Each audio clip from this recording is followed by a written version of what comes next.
guided weapons production and lethal capabilities, 2-year roadmaps on Australia's guided weapons and explosive ordnance enterprise,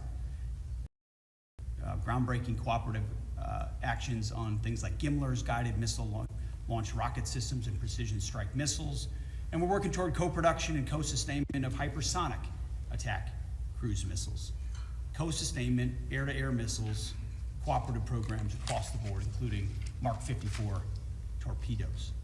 We're also building on the historic framework and critical minerals cooperation that's been mentioned already by President Trump and Prime Minister Albanese, signed in October. Critical minerals and rare earths are a huge part of ensuring both countries can operate the way we need to in that region and around the world.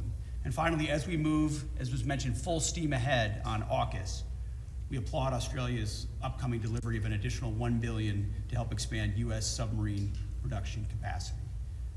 We're strengthening AUKUS so that it works for America, for Australia, and for the UK. There's a lot we're going to do together in the months ahead.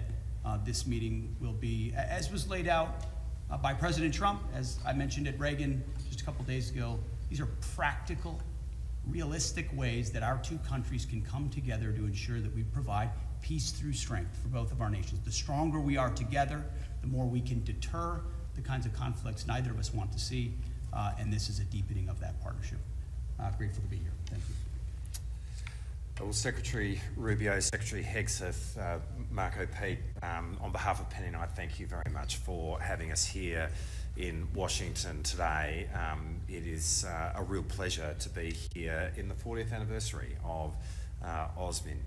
Our relationship with the United States is the most important relationship that we have, and indeed our alliance with the United States is really the cornerstone of Australian strategic and foreign policy, and today is an important moment to take that forward again over the next 12 months. We are living in a much more contested world where it really matters to be doubling down with friends and allies, and obviously America is front and centre and foremost for Australia in that respect. We are very grateful for the meeting that happened between Prime Minister Albanese and President Trump a couple of months ago.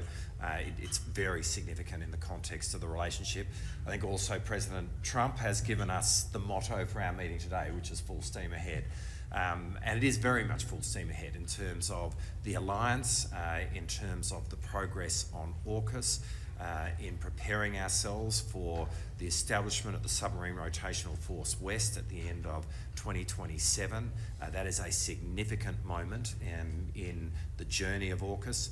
But right now we've had an increased number of visits of US nuclear-powered submarines to Australia, including the USS Vermont, which has been at HMAS Sterling over the last 6 weeks or so, where it's undergone the most extensive maintenance that a US nuclear submarine has undertaken outside of the United States. And we are really pleased with the progress that we are seeing in terms of building Australia's capabilities to ultimately be able to operate our own nuclear-powered submarine capability going forward.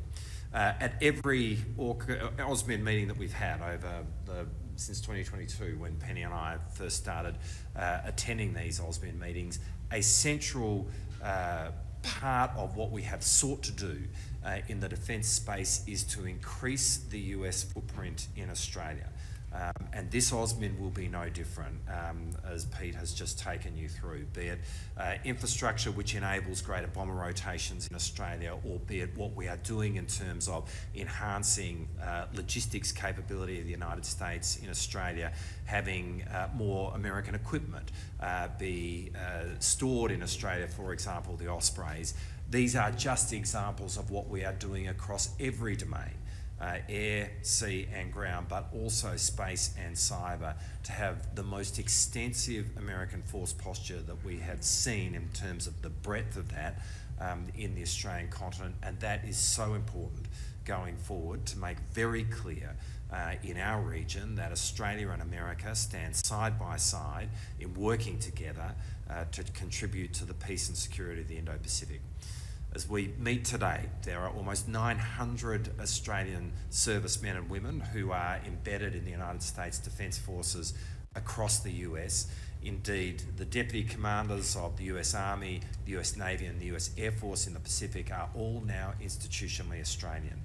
And that is an example of the degree to which our two countries work so closely together in respect of defence. Penny and I are really looking forward to taking our relationship and our alliance again forward in the meetings that we have today.